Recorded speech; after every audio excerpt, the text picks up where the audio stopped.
在中国白纸运动爆发1个多月以后，1月7日，在美国洛杉矶中国领事馆门外发生了一场示威集会。参加活动的人员声援了白纸运动被捕者以及被中共当局迫害的维吾尔人和所有政治犯，并对乌鲁木齐大火遇难者和近期中国各地死于中共病毒疫情的人员表示了哀悼。本次活动的示威者手持 A4 白纸，于当天下午在洛杉矶中领馆外聚集，高喊声援白纸革命、释放所有学生等口号，展开了抗议活动。本次活动的参与者来自河南的吴少伟，对中共当局针对维吾尔人的迫害表达了谴责，表示在去年11月24日那场引发了白纸运动抗议的乌鲁木齐大火中，有许多维吾尔人遇难。在本次抗议活动中，人们为去年11月24日乌鲁木齐火灾的死难者及今日在中国各地死于中共病毒疫情的人们默哀了1分钟。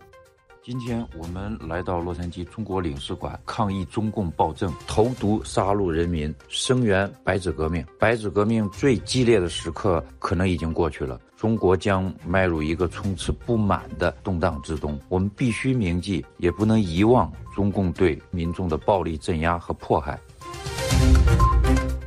中共取消清零防疫措施后，同时也撤销了免费治疗中共病毒的政策。而面对当下席卷全国的前所未有的疫情浪潮，中共国家支持的健康保险计划纷纷减少或拒绝承保。感染中共病毒的中国病人在高昂的医疗费用下苦苦挣扎。3年来，中共病毒染疫病人享受了相关的治疗补贴。北京曾吹嘘免费治疗中共病毒是成功抗击疫情的象征，但据中共地方政府的公告，在上个月北京突然撤销了中共病毒清零策略之后，至少有14个省份和城市停止了提供对中共病毒的免费治疗。随着中国的医院和发烧门诊被老年患者挤爆，分析人士认为，中共的做法给低收入患者带来了相当大的压力，并暴露了资金不足的中国医疗系统存在着严重的不平等现象。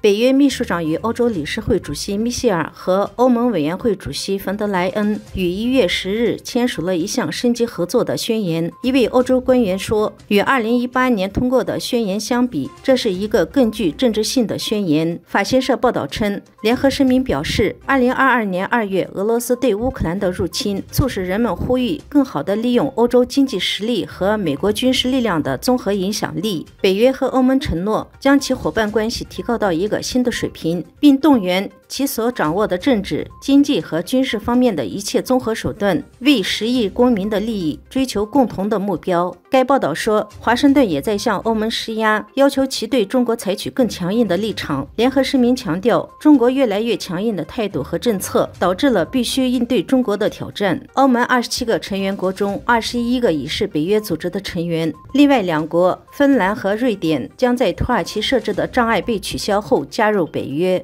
面对俄罗斯的威胁，北约进行了自冷战结束以来最大的防务整改。华盛顿也派出了超过10万军人驻扎欧洲大陆国家。欧盟已开始增加军事支出，并为欧洲大陆装备了快速移动部队所需的战略基础设施。